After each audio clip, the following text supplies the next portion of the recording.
Hi, it's Janet M. Are you looking for that quick little meal to stretch your hamburger out when you have family or friends or hungry teenagers over?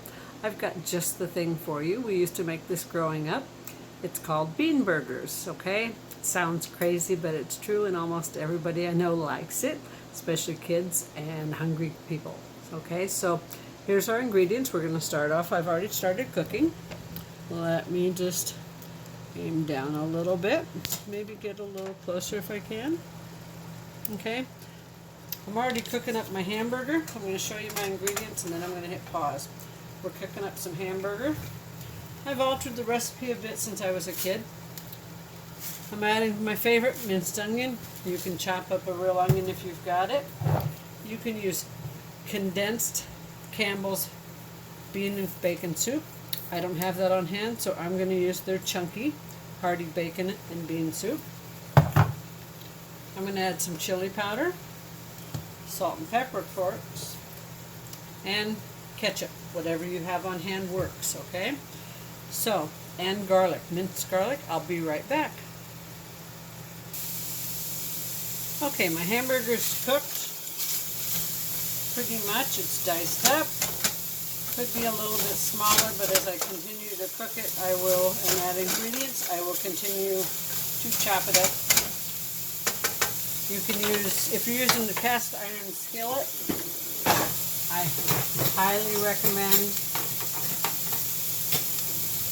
investing in this. Great for dicing your hamburger up, but I'm not using my cast iron today. Next, I'm going to add about half a teaspoon, maybe a little more, minced garlic.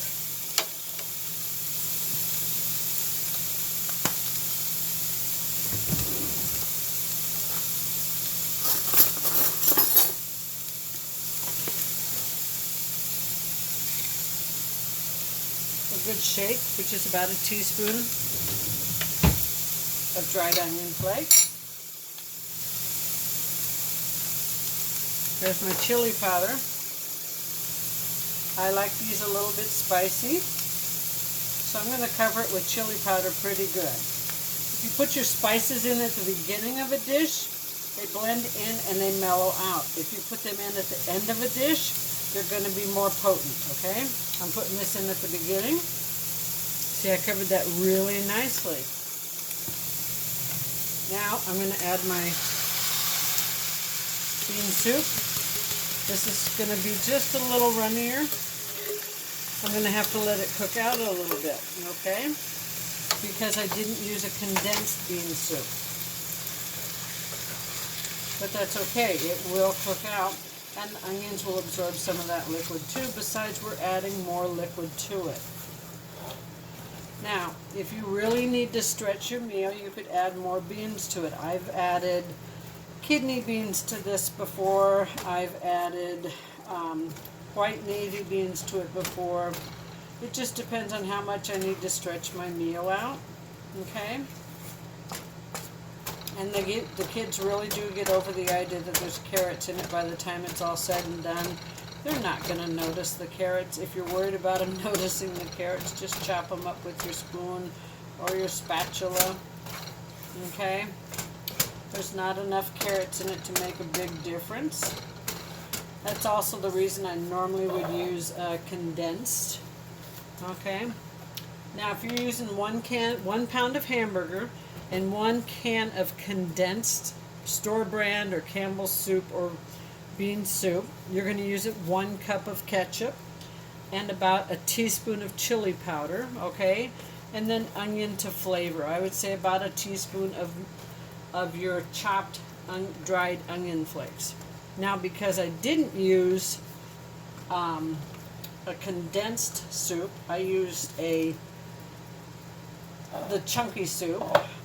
I'm not going to add quite as much ketchup as normal. Now the ketchup, when you put it in and you're using your condensed, you're going to use that to taste. You put some in, you let it cook, you blend it to get the right consistency. It does tend to take a little bit more after you've blended it. Add more, okay? You're going for color as well as flavor here. Kids are not going to eat something that's not a good color to it. If you need to add a little bit of tomato paste, if you open a can of tomato paste and don't use the whole thing, you buy the small cans, you can freeze the tomato paste, all right? So I know that I want a little better color to this. So I'm going to add a little more ketchup because it will cook down. I just need to put it on low heat and leave the lid off. My spices are going to keep it from tasting too much like ketchup.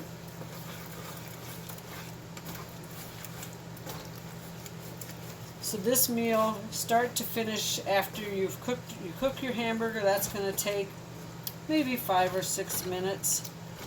Blending everything else in is going to take about another 5 or 6 minutes. I would say 15 minutes top. You're going to have a sloppy joe that's going to stretch your hamburger out, unlike a can of just seasoning or sauce like you can find. We all know what I'm talking about.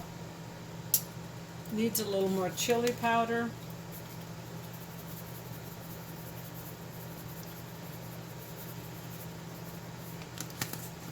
And we all know how much Janet likes her tagine. So I'm going to add a little bit of tagine. Because this does not have a shaker top, I always pour it into my hand first, because I would not want to add a couple tablespoons of that into it. Got a packet in the way there. I want to spice this up a little bit. And I'm really fond of, that's the wrong one. I really like this Bacon Freak Boss Hogg's Barbecue Bacon Rub. You don't have to use it as a rub. You can use it in as a seasoning. So we're going to add a little bit of barbecue into this today.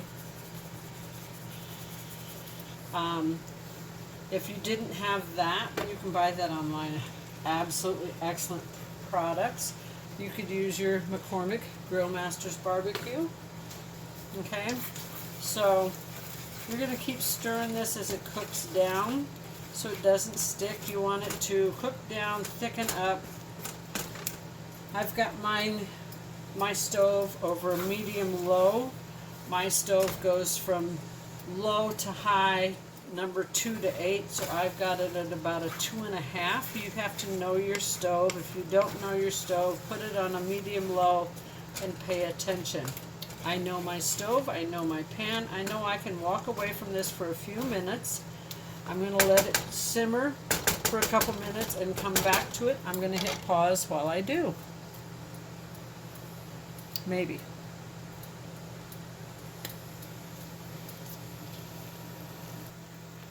Okay, we're back. As you can tell, I let it cook down for just a couple minutes. It's nice and dry.